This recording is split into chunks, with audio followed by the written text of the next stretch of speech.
अगर आप भी चाहते हैं कि मां शारदा रिकॉर्डिंग स्टूडियो का ऑडियो वीडियो आप तक तुरंत पहुंचे, तो लाल बटन को दबाकर चैनल को सब्सक्राइब करें, साथ ही साथ बेल आइकन को दबाना ना भूलें।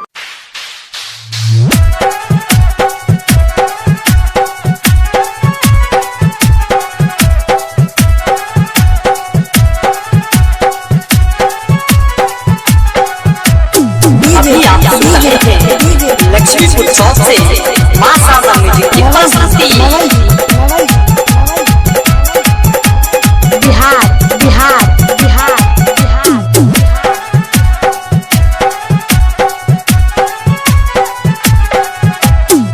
द्वार के छकाई पहिने आते पहुंचाई करमल वाली। द्वार के छकाई पहिने आते पहुंचाई करमल वाली। तखने कहब घर जाब करमल वाली।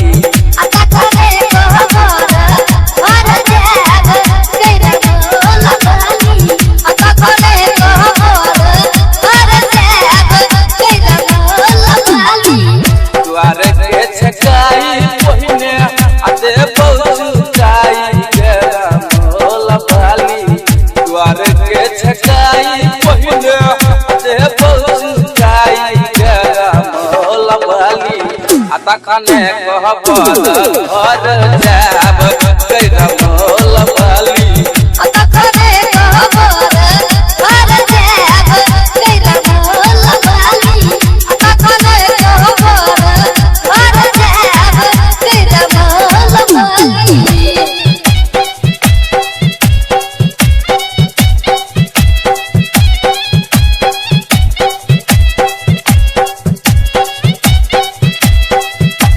डीजे डीजे डीजे डीजे नवल जी नवल जी नवल जी नवल जी बिहार बिहार बिहार सब है उसके लकिया ढेरीला कबल करमल वाली।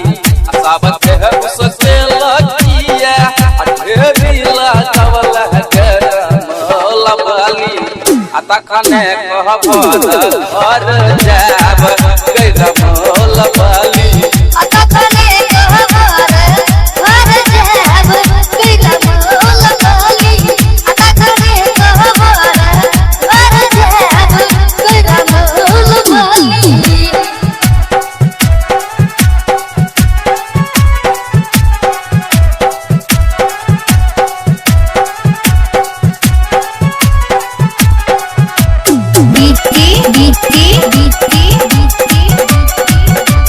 नवल जी नवल जी नवल जी नवल जी बिहार बिहार बिहार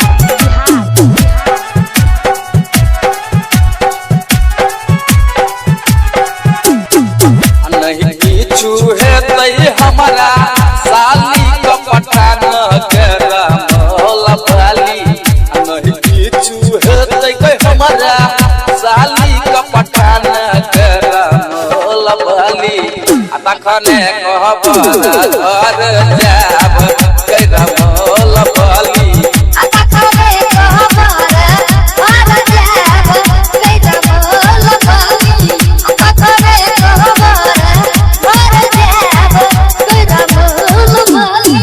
द्वार के छकाई पहिने आते पहुंचाई करमल वाली।